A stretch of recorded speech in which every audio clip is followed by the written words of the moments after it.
true in this story. It was created by Stephen. I don't know who it is, but it's going to be told to them.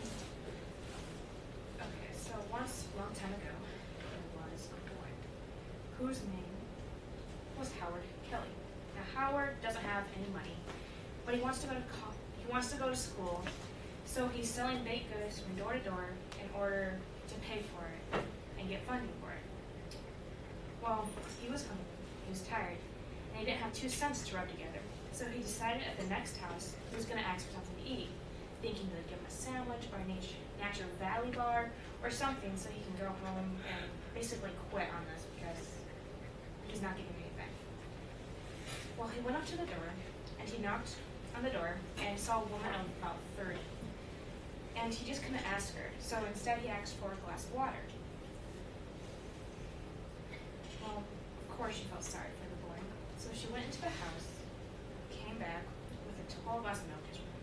He was drinking it, and being the gentleman he was, he asked, "How much do I owe you?"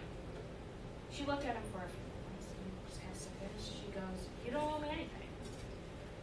He started arguing, saying, "Well, don't I owe you something?" She goes, "No, my mom always told me that we are not allowed to accept pay for kindness." So they look at each other for a little bit, and he gives her back a glass and says, "Well then, thank you from the bottom of my heart." And he made a vow that day that if he could ever repay her in any way, that he would. And he went home feeling strong in his faith and the general good of the world. Well, they went their separate ways, him going home, her staying there. They wanted to see each other again, but knowing they never really would.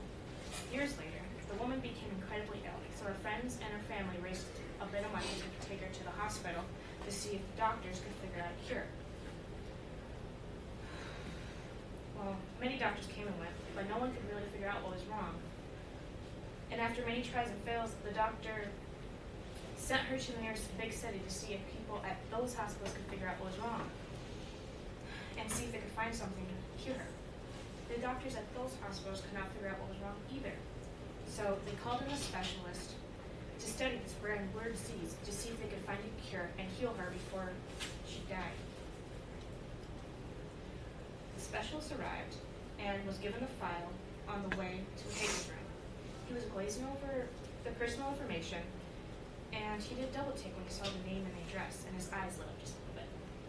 He walked a bit quicker and opened her door. Even though she was frail, skinny, and her skin was as white as milk, he recognized her instantly. But since he had grown up and basically gone into adulthood without her, she didn't recognize him at all. Seeing her in this way, he was now more determined than ever to fight this battle with this illness, with all the knowledge he ever got at school. He ran many tests and even with the many visits and tests he ran on her, she never recognized him. Finally, after many heartbeats, he found the cure. Within the hour of giving it to her, she was already better. And within a few days, it was like the illness never happened. She was cured. Now, the bill had to be signed by him in order to make sure to check it over and make sure it was all correct. As he was looking things over and he saw the price that she would have to pay, he remembered his vow from a long time ago and wrote something in neat handwriting in the corner. Of course, back home waiting for the bill, she was scared half to death. She couldn't imagine how much this would cost with all the tests and stuff they ran on her. So it would take her grandchildren to pay. Finally, the bill came in the mail. Open it with the mail opener. She nearly burst into sobs when she saw the price. But before that could happen, she saw something written in neat black letters in the corner of the page. She had to put on her glasses, and she slowly looked, and it said, "Paid in full," with a glass of milk. Signed, Dr. Howard Kelly. It even took her a while to remember who that was. This is why the saying, "Karma has no menu, you get served what you deserve," is so true. Goodness always comes around to bite you in the butt when you are good. Same with the bad.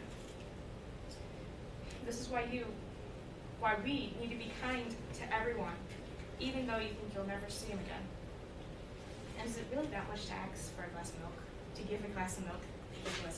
That was cool. That was cool.